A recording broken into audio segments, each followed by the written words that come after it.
Haisai gusuyo, wanne sidyaibing, chaganjui. First, I'd like to thank all of you for your wonderful response to this channel. There were over 300 views and over 100 subscribers after the first video. Ippe nihei debiru. If you're wondering why there is a delay in this announcement, by the time you see this video, it will have been made 6 weeks ago. This delay is the buffer I need to maintain a schedule to release a video every week. I ask for your continued support by liking and subscribing. Also, check the description section below to learn more about the newsletter for this channel. Today's background is Manzamo in Onna village. Manzamo is a beautiful rock formation and is a popular scenic site for locals and tourists. Literally, it means only 10,000 seats. Okay, let's start. Today, we will be discussing the topic particle or topic marker in Uchinaaguchi. The topic particle immediately follows the topic word. In Uchinaaguchi, this particle is the letter ya. It is equivalent to the Japanese topic particle wa. So let's look at an example of the topic particle in action. The first sentence we'll look at is, today is hot. The Japanese for this is kyou wa atsui desu. Notice that the topic particle wa follows the topic word kyou, which means today. The word atsui means hot. In Uchinaaguchi, the equivalent sentence would be chu ya achisaibing. Chu means today, achisaibing means hot. Ya is the topic particle which immediately follows the topic word chu. Chu ya achisaibing is the polite form.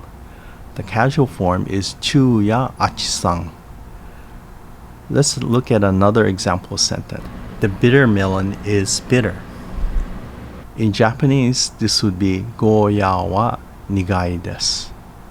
Again, the topic particle wa immediately follows the topic word goya, which means bitter melon. The word nigai means bitter. In Uchinaaguchi, the equivalent sentence would be goya ya injasaibing.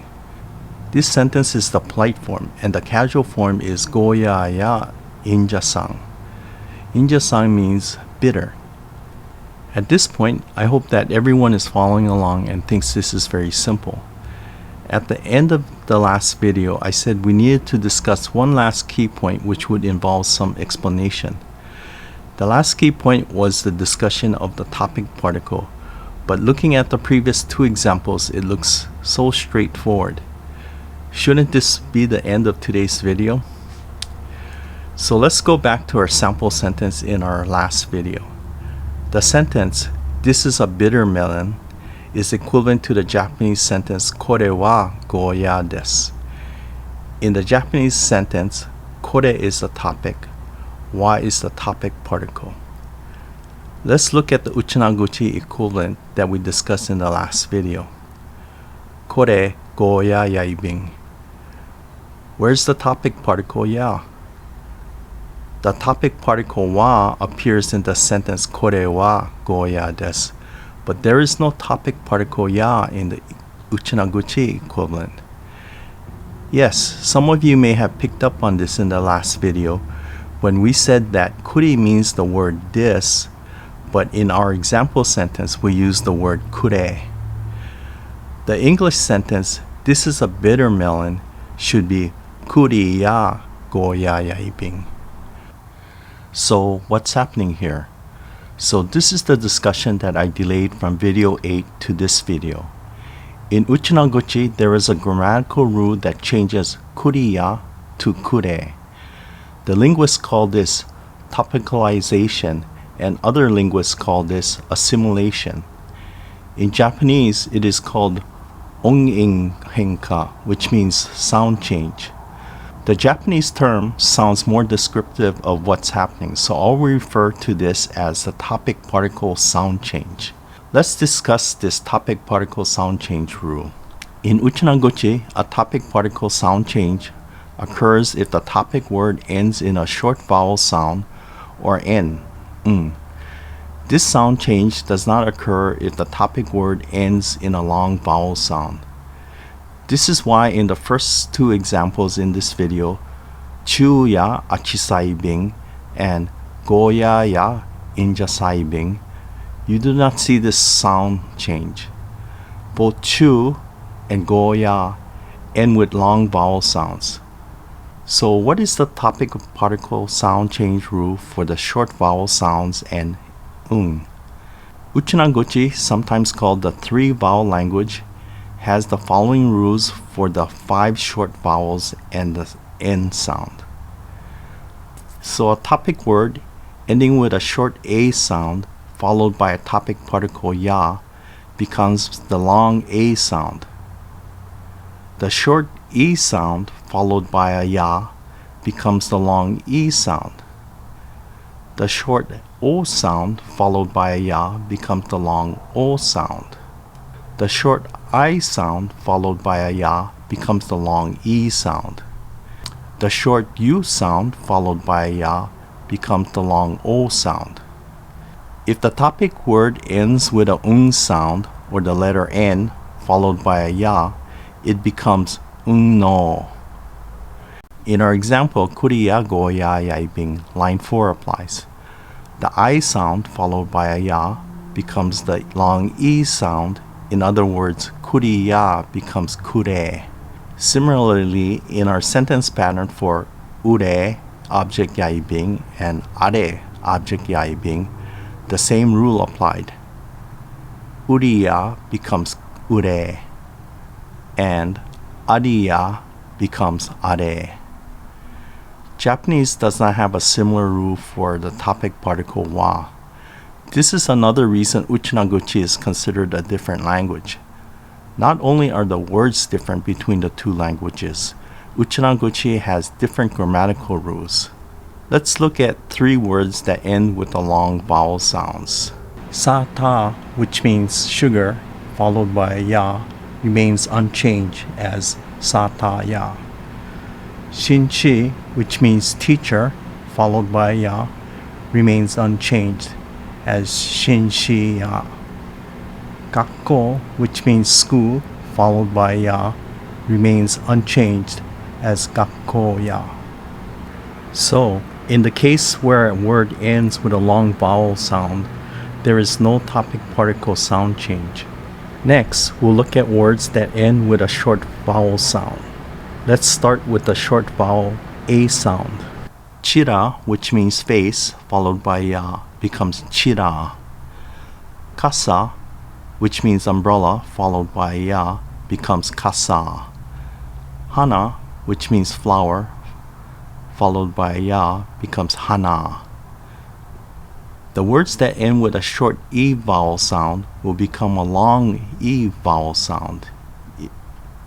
For these examples, I use all girls' names since that was the easiest words I could think of that end with the short vowel sound E. Kazue, followed by ya, becomes kazue. Matsue, followed by ya, becomes matsue. Mitsue, followed by ya, becomes mitsue. Words that end with a short O sound will become a long O sound. Once again, I could only think of girls' names for words ending with the short O sound. Yoshiko, followed by ya, becomes yoshiko. Fumiko, followed by ya, becomes fumiko. Toshiko, followed by ya, becomes toshiko. Words that end with a short I vowel sound will become the long E vowel sound. Sake, which means liquor, followed by ya, becomes sake. Miji, which means water, followed by ya, becomes mije. Ami, which means rain, followed by ya, becomes ame. Words that end with a short U vowel sound will become a long O vowel sound. Haku, which means box, followed by ya, becomes hako. Utu, which means sound, followed by ya, becomes uto. Habu, which means snake, followed by ya, becomes habo. Words that end with an N sound will become a o sound. Jing, which means money, followed by ya, becomes jingno. Ing, which means dog, followed by ya, becomes ing-o. Mung, which means food, followed by ya, becomes mung-o. There is only one exception to all these rules. That is for the Uchinaaguchi word wang, which means I. Wang followed by a ya should be wang-o if you follow these rules. However, it is wanne. So wanne is the only word that is exception to this rule. People tend not to apply this rule for foreign words. Foreign words are words imported into the Uchinaaguchi language from outside of Okinawa. Foreign words are usually words that do not exist in the Uchinaaguchi language. Examples are keitai, which means cell phone, or rajio, which means radio. This is not a blanket rule since there are native speakers that do apply the rule even to foreign words. This is actually the hardest grammatical rule in Uchinaaguchi. At least it is for me. This is because you actually have to think about which short vowel the topic is and which rule applies. Uchinanchus will probably understand if you forget to use the topic particle sound change rule. However, if you don't use this rule and don't change the sound, your Uchinaaguchi will sound strange to them. The real problem is when native speakers apply this rule and speak to you. You may not understand them until you get more accustomed to this rule.